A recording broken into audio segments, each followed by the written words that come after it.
ଆଜି ଏମିତି କ'ଣ ହେଲା କି ଏଇ ଦିଟା ପୁଣି ମୋତେ ଛାଡ଼ିବାକୁ ଆସିଲେ। ତ ଭିଡ଼ିଓଟା ନିଶ୍ଚୟ ଶେଷ ଯାଏଁ ଦେଖନ୍ତୁ, ନିଶ୍ଚୟ ଜାଣିପାରିବେ। ତ ହ୍ୟାଲୋ ହାଏ ନମସ୍କାର, ମୁଁ ଆପଣଙ୍କର ପ୍ରିୟ ବଣ୍ଟି, ମୋର ଆଉ ଗୋଟେ ବ୍ଲଗ୍‌କୁ ଆପଣଙ୍କୁ ସ୍ୱାଗତ। ତ ଏମିତି ଏଇ ବ୍ଲଗ୍‌ରେ ମୁଁ କହିବି ଆଜି ମୋର କେତେ ପରିଶ୍ରମ ମୋ ଜୀବନରେ ଯାଇଛି। ତ ଦେଖନ୍ତୁ ପ୍ରଥମେ ଆମ ଏ ରାକ୍ଷା ଶୁଣିକି ଦେଖନ୍ତୁ ଯେ ଖଇନି ଖାଇନି ଖାଲି ଜରିଟାକୁ ଶୁଣିକି ସେ ବେହୋସ ହେଇଯାଉଛି। ତାପରେ ମୁଁ ପଳେଇ ଆସିଲି ଦୋକାନ। ଦୋକାନ ଆସିଲା ମୁଁ ଯେହେତୁ ମୁଁ ଘରେ ଖାଇକି ଆସିନଥିଲି, ମୋତେ ଡାଲି ଭାତ ରୁଚିଲାନି। ତେଣୁ ପାଖରେ ଥିଲା ପଇସା ସିପୁ ଭାଇ ଦେଲେ। ସେ ପଇସା ଧରି ମୁଁ ଦୌଡ଼ି ଆସିଲି ଗୁପଚୁପ୍। ଗୁପଚୁପ୍ ଖାଇସାରିଲା ପରେ ପେଟ ପୁରିବ, ଫେଣି ଘରେ ଆସି ଖାଇଦେଲି। ଖାଇସାରିଲା ପରେ ବାହାରିଗଲି ଦୋକାନ ବାହାରିଛି ଜଷ୍ଟ ଆଉ।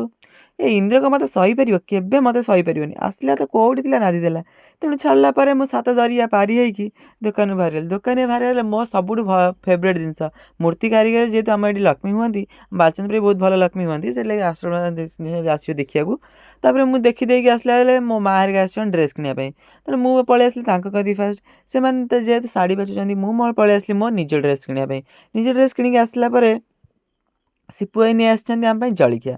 ତେଣୁ ଆମେ ସମସ୍ତେ ମିଶି ଖାଇବା ବସିଗଲୁ। ଯେହେତୁ ସତ୍ୟ ଭାଇ ଏପଟେ ବସିଥିଲେ, ଶିବୁ ଭାଇ ବି ଏପଟକୁ ଆସିଥିଲେ, ଯେହେତୁ ଆମ ଦୋକାନ ସଜାସଜି ହେବ। କାରଣ କାଲି ତ ପୂଜା ଅଛି ନା। ତେଣୁ ଦୋକାନ ପୂଜାପୂଜି ସରିଲା ପରେ ମୋତେ ରାତି 11ଟା ହେଇଗଲା। ତେଣୁ ମୋତେ ଏଇ ଦିଟା ଆସିଲେ ଛାଡ଼ିବା ପାଇଁ। ଏଇ ଦିଟା ଆସିଲେ ଛାଡ଼ିବା ପାଇଁ, ଯେ ବାଟରେ ଏତେ ମଜା କଲେ, ସତ କଥା ବହୁତ ବଢ଼ିଆ ପିଲା ଦି ଜଣ। ତାପରେ ଆସିଲେ ମୋ ସହିତ ଆମ ଠାକୁରାଣୀ ନମସ୍କାର କଲେ, ହନୁମାନଙ୍କ ଦର୍ଶନ କଲେ। ରହୁଛି ଜୟ ଜଗନ୍ନାଥ। ଆଉ ଚ୍ୟାନେଲ୍